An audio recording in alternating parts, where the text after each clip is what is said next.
Hello. Okay, so I was watching this video by the Tay Talks. That's this person's name, and they were trying to explain an autistic world. The name of the video is called "What is an Autistic World?" If you go on my website, my blog, you will see her video beneath my video for this, and it made me think about making a video about an autistic inside the world of an autistic.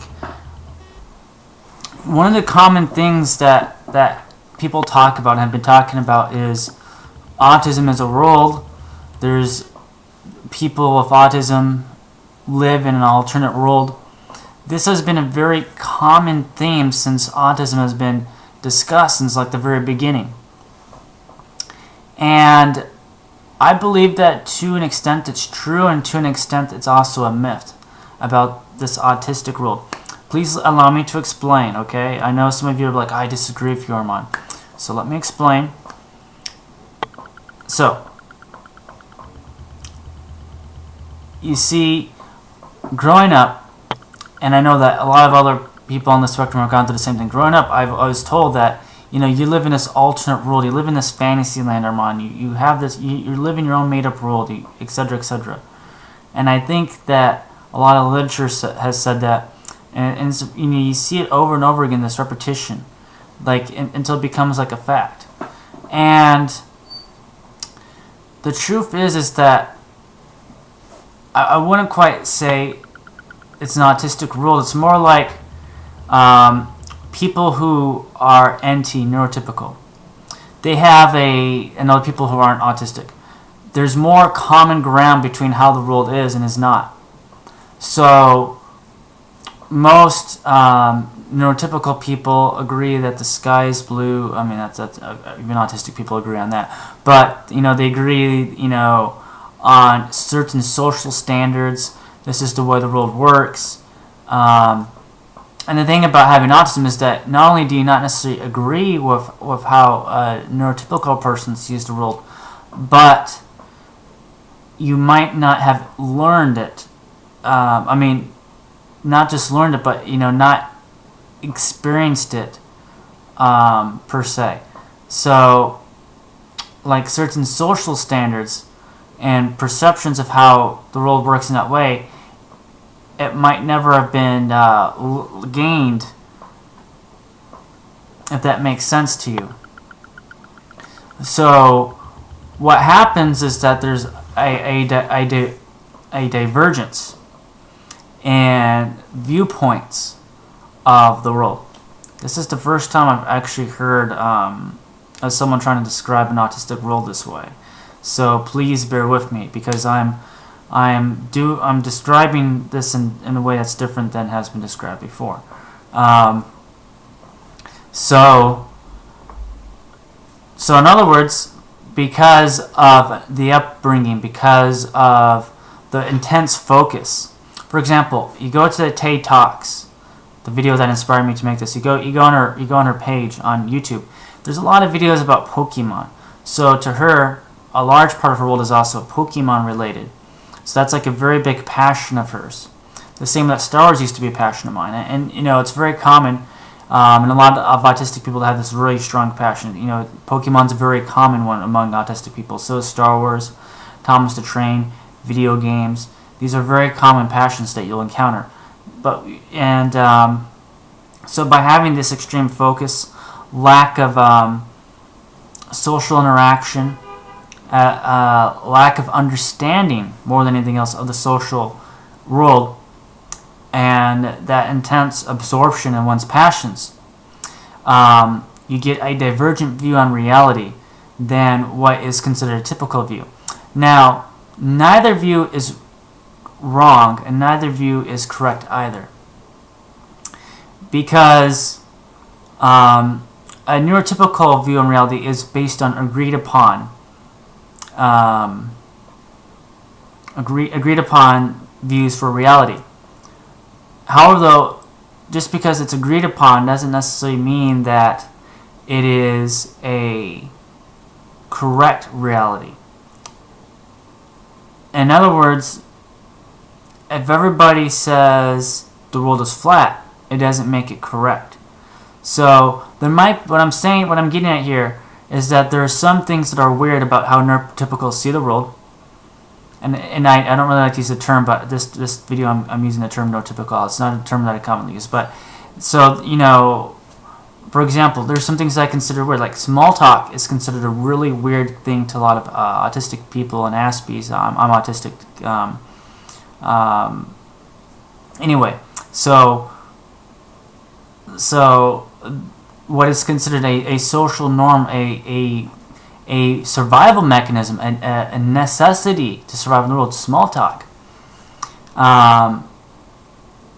That to an autistic person that might seem very alien. And so while it's agreed upon in small talk to talk about the weather or to compliment someone's clothing or something like that, for an autistic person that is just absurd.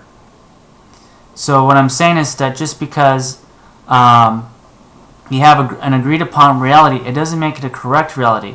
It makes it a norm that is societally agreed upon. Because you go to China and they're going to have different societal norms.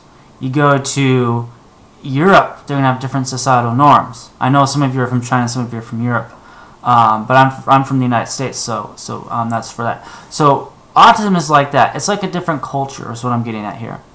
So it's not so much I would actually say autism is more of a culture than it is a world per se. It's more like understanding the autism culture. I guess you can call that a world. And so like a Japanese person has their own culture, like like a Chinese person has their own culture, like an American has their own culture. An autistic person has their own culture, but this culture, at least originally, came about just because of being affected by autism. I do believe, though, that there's a new autism culture coming out. I believe part of the autism culture has to do with the media influence.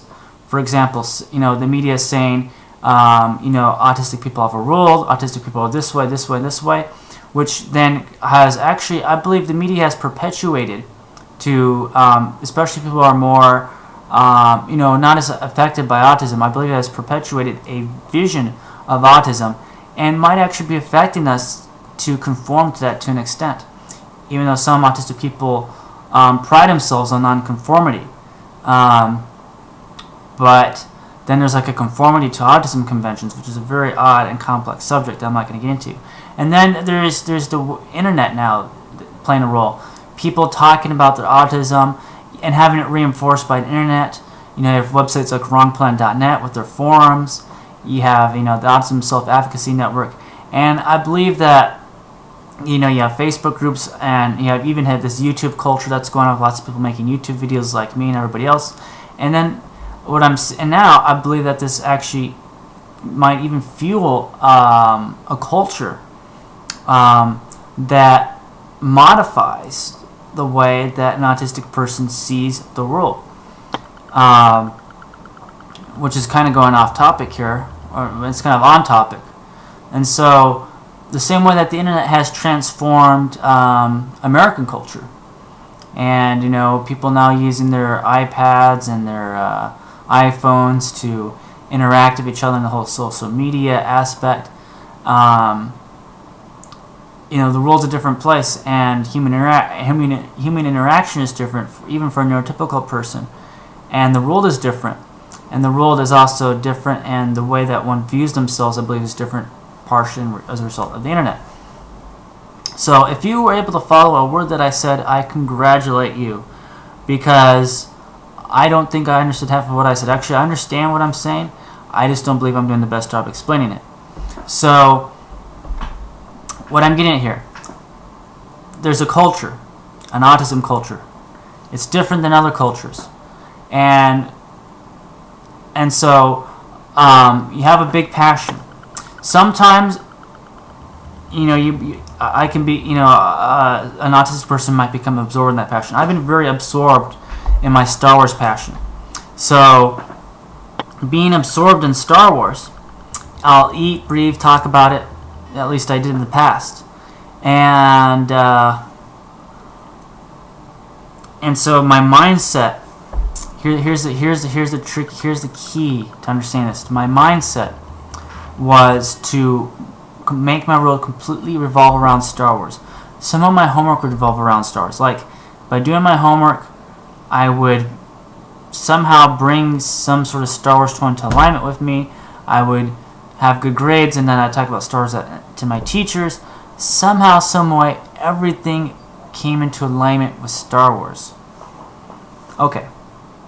And so what I'm saying, for an autistic person, their world, their passion, it's about making everything in alignment with that. It might not seem to you like it's in alignment. It might seem like a jumbled mess, but you see, it all comes together in the end.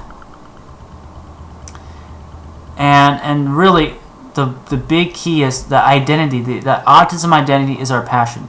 So I identified myself in my past by my passion. So Star Wars, my passion, that's my identity. That's who I am. Arman is Star Wars. I am Star Wars. And then there are autistic characteristics, which then also becomes my identity. Oh, this is what you say I am. This is what I've discovered about who I am. And then that becomes the identity. And that becomes the role and a viewpoint. Okay. I will not go any further because I feel like this is becoming Inception-like, where the deeper we go into the rabbit hole, the deeper it's going to go. So, questions, comments. If you're confused, want me to clarify, please let me know. If you understand what I'm saying, please let me know. I thank you for watching, and I wish you an awesome day of awesomeness. Take care.